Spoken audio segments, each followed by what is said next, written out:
Hello प्यारे प्यारे बच्चों, कैसे हैं आप लोग। आशा करता हूँ सभी लोग अच्छे होंगे और अपने तैयारी को बहुत अच्छे ढंग से कर रहे होंगे।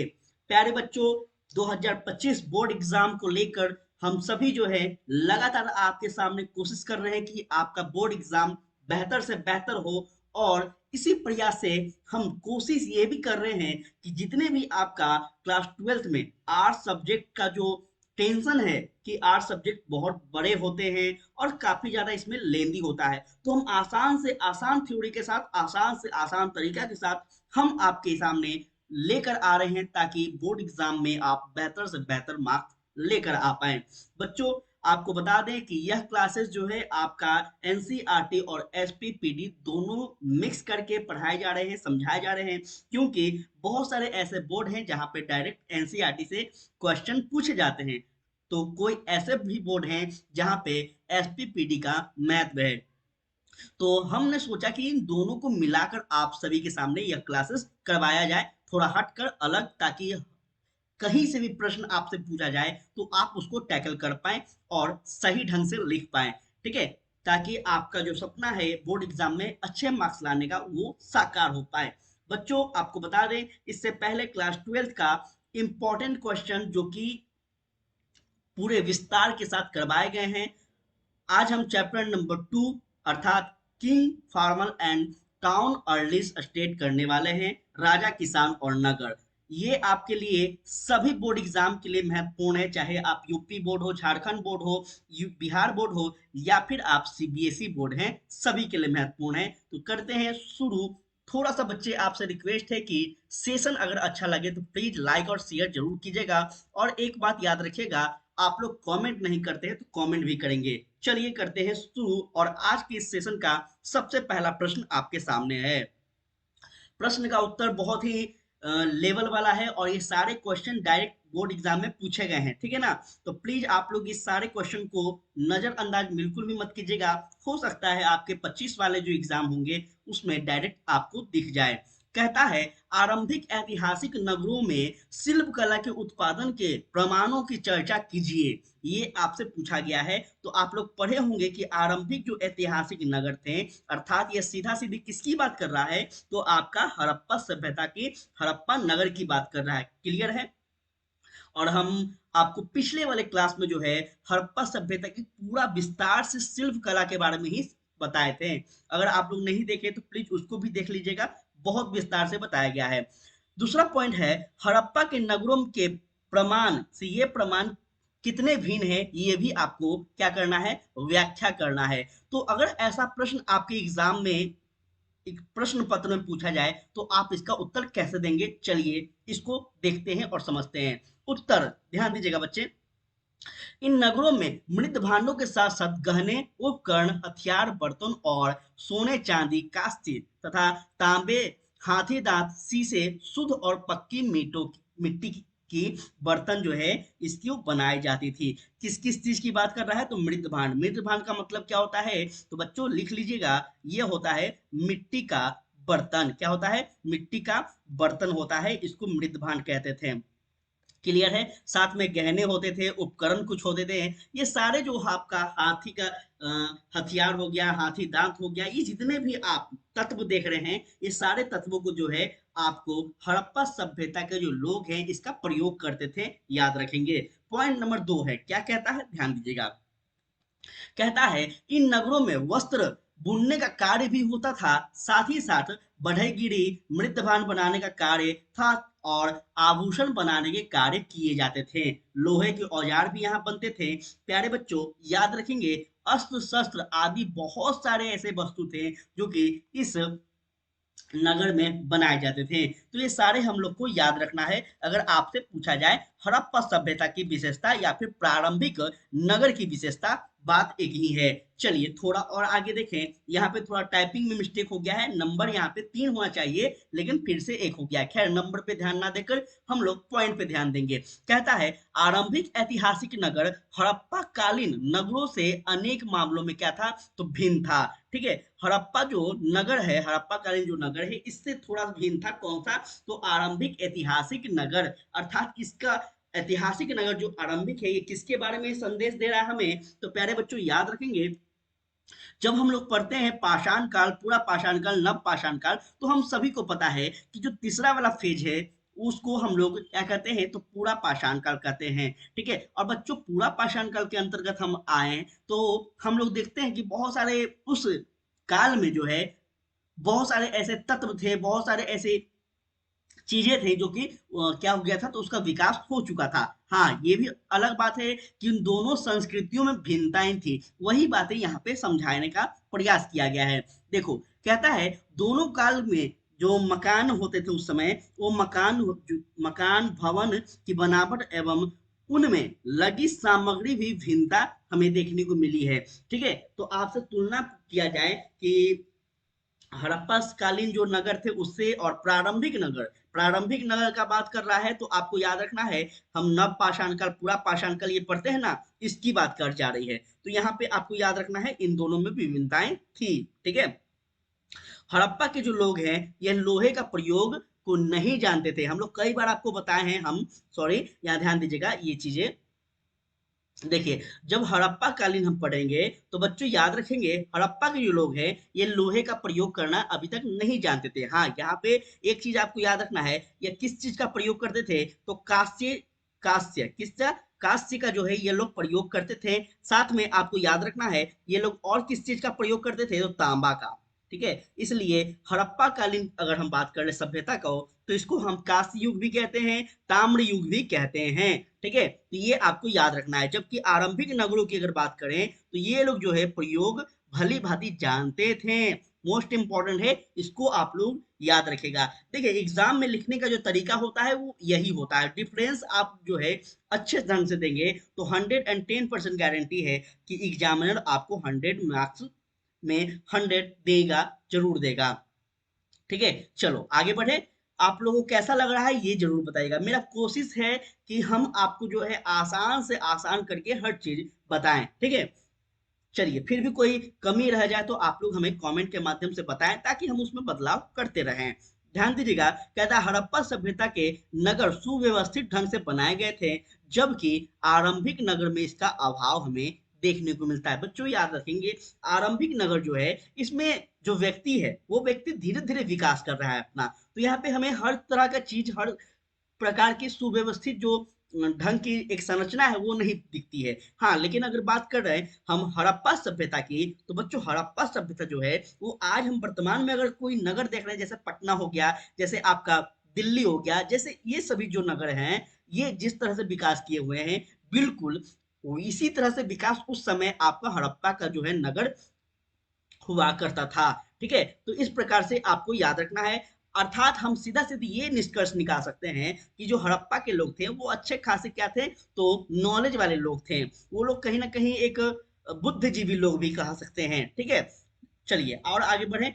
प्रश्न नंबर दूसरा आपके समक्ष है, कहता है महाजनपदों की विशिष्ट अभिलक्षणों का वर्णन कीजिए। बहुत बहुत ज्यादा इंपॉर्टेंट है, बहुत ज्यादा इंपॉर्टेंट है। और क्वेश्चन जो है बच्चे आपका पत्र में, प्रश्न पत्र जो है इसी प्रकार से पूछे जाते हैं, तो ये इंपॉर्टेंट है आपके लिए, इसको जरूर आप लोग क्या है, तो डबल स्टार कर सकते हैं। प्रश्न जो है ये डायरेक्ट हम क्वेश्चन बैंक से आपके लिए लेकर आ रहे हैं। और क्वेश्चन बैंक की बात कर ले तो आपका मेरे पास अभी भी रखा हुआ है झारखंड का भी 10 से 12 वर्षों का जो है क्वेश्चन हम देख रहे हैं, और आपका यूपी का भी और बिहार का तो देख ही रहे हैं। तो किसी भी राज्य से हैं तो आपके लिए बहुत बहुत ज्यादा इंपॉर्टेंट ये क्लास होने वाला है। चलिए बात करते हैं इसकी व्याख्यान पे, ध्यान दीजिएगा उत्तर क्या है। महाजनपदों की अगर प्रमुख विशेषताओं की बात करें बच्चे, तो कुछ विशेषताएं हैं जो कि आपको याद रखना चाहिए, और इन विशेषताओं को आप अपने कॉपी में किस प्रकार से लिखेंगे, तो हर एक चीज को आप जो व्याख्या करेंगे उसको पॉइंट में लिखेंगे।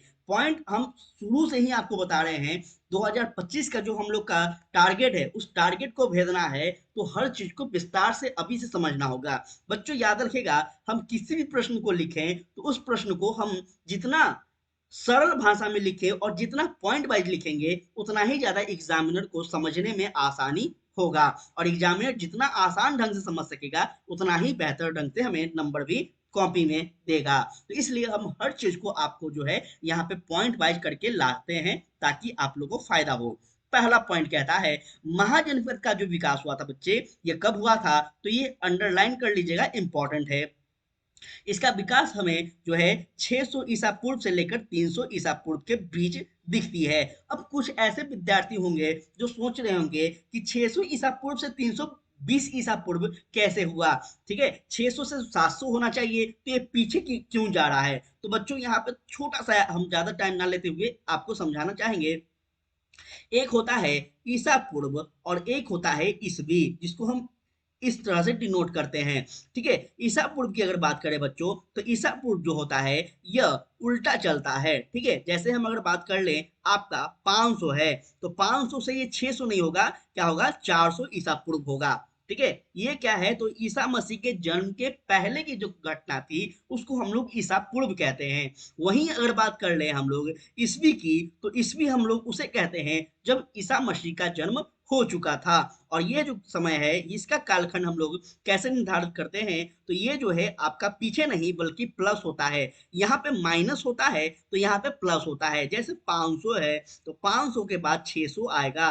इस प्रकार से घटना होती है, इस प्रकार से हम लोग इसको गिनते हैं। चलिए अब हम लोग अपने बातों को समझते हैं। देखिए, पहला पॉइंट तो आप लोग समझ चुके हैं। दूसरा पॉइंट क्या कहता है बच्चे, महाजनपद की जो संख्या थी उस समय क्या कितना थी, तो 16 महाजनपद थे। इनमें लगभग 12 जो थे वो राजतांत्रिक, अर्थात वहां पे सिर्फ राजा का ही शासन था, ना कि प्रजा का। तो कितने हो गए आपका, 16 है। 16 में से जो 12 है वो आपका राजतांत्रिक था। ठीक है, बाकी जो 4 बच गए वो क्या है, तो वो गणतांत्रिक था। मोस्ट इंपॉर्टेंट है, और इसी में से आपका एमसीक्यू पूछे जाते हैं। ठीक है, एमसीक्यू कोई आसमान से नहीं आता है। जब आप लोग एग्जाम के 2 महीना पहले जो वेरी वेरी इंपॉर्टेंट के चक्कर में पड़े हुए रहते हैं, एमसीक्यू का जो है आप लोग बुक खरीद के रट्टा मारते रहते हैं, वो नौबत नहीं आएगा अगर आप लोग इस तरह से अभी से ही पढ़ेंगे तो। ठीक है ना बच्चों, तो इस तरह से पढ़ना है।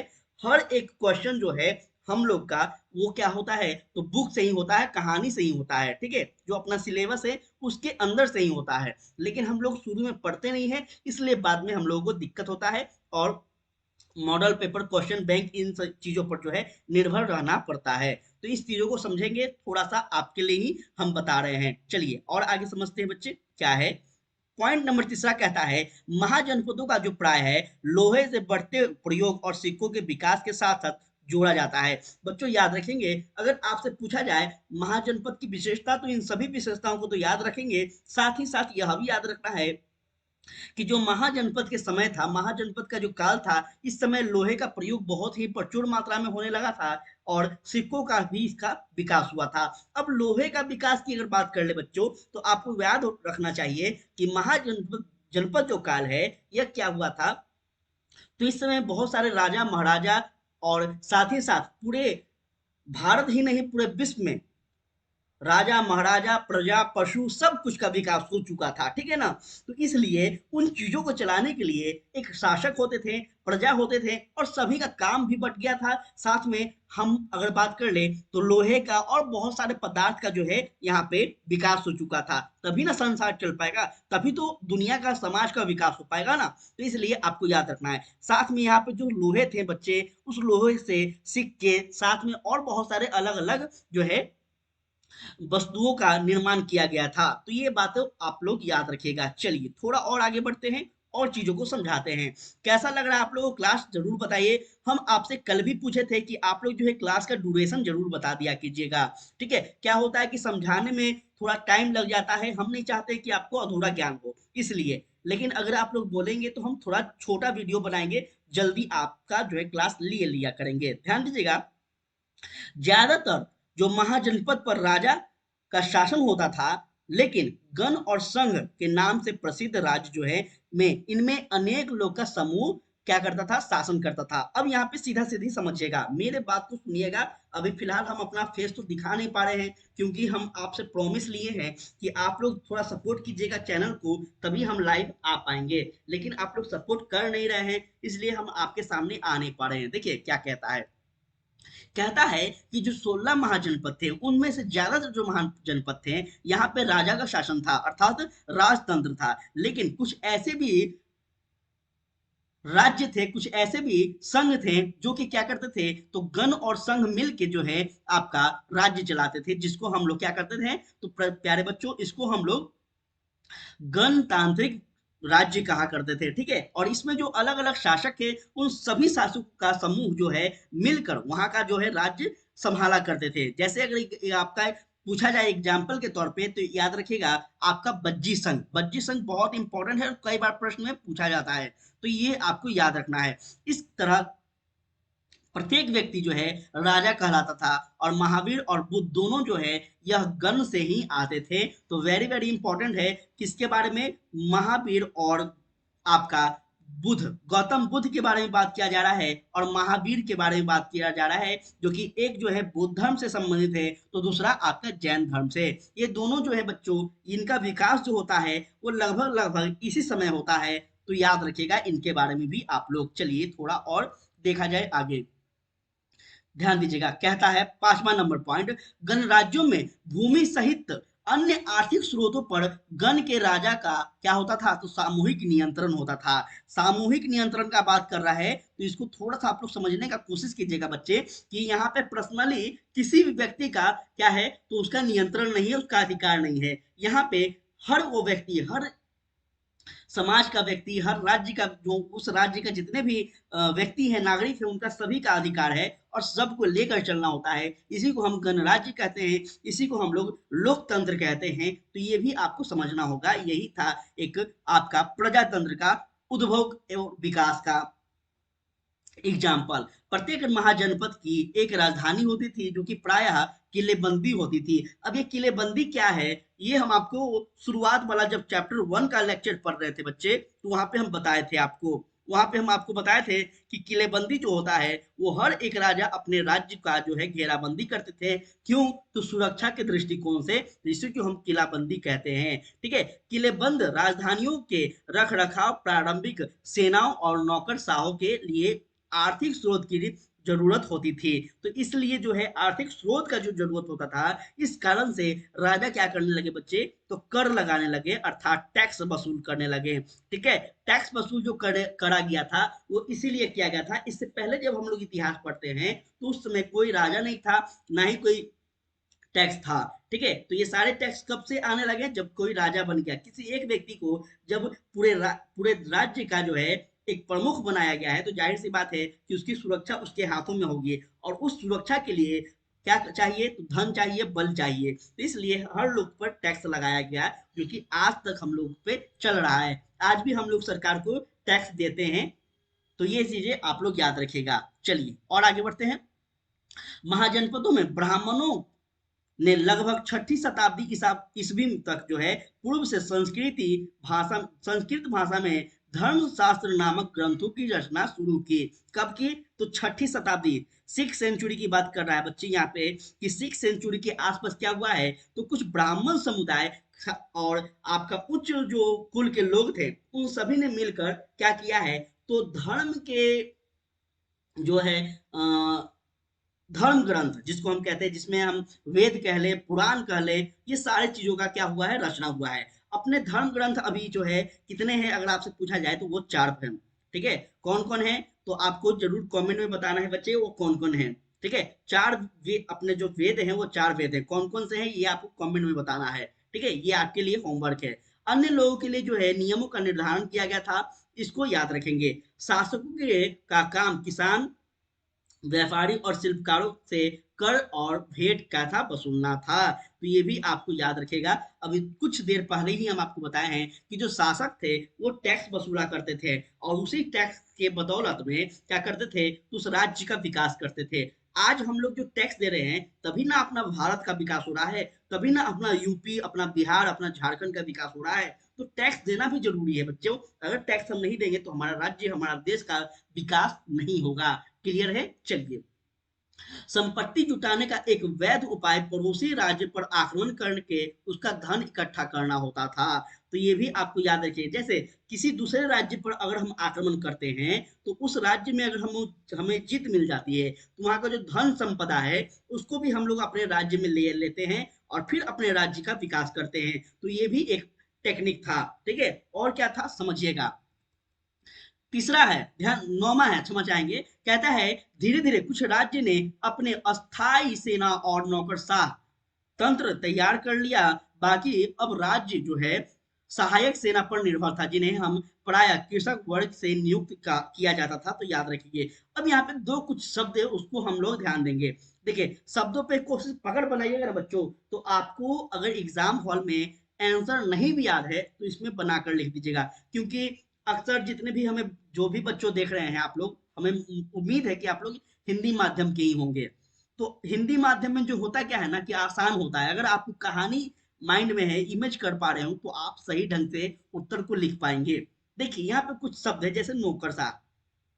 अब नौकरशाह क्या है? देखिए, नौकरशाह का मतलब होता है, जैसे आज के वर्तमान में अगर आप बात करें तो जैसे डीएम होते हैं, कलेक्टर होते हैं, ठीक है? तो वो क्या करते हैं, हर एक जिला में कलेक्टर होते हैं, वो क्या करते हैं, तो उस जिला का कानून व्यवस्था को सही ढंग से चलाते हैं, राजस्व पैसा वसूलते हैं, और क्या करते हैं, उस राज्य के उस जिला के जो मुख्य हैं उनको सौंप देते हैं। क्लियर है? उसी प्रकार से उस समय भी हुआ करते थे। वहीं अगर बात की जाए कुछ अन्य सहायक सेना, जैसे हम अगर बात कर ले तो ये लोग कृषक वर्ग होते थे, ठीक है? जो कि उस राज्य के जो भी कृषक हैं उनको सेना में भर्ती किया जाता था, ताकि राज्य का क्या हो सके, सुरक्षा हो सके। तो इस प्रकार से बच्चे, यहीं तक आज के क्लास को हम समाप्त करेंगे।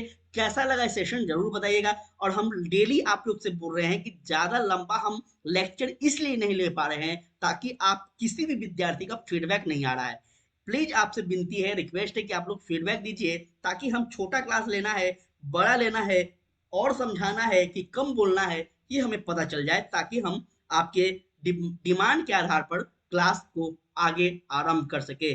तो बच्चों, आज के लिए इतना ही। तब तक पढ़ते रहिए, मुस्कुराते रहिए, और साथ में हमारे चैनल को भी सपोर्ट करते रहिए। आज के लिए इतना ही। जय हिंद, जय भारत।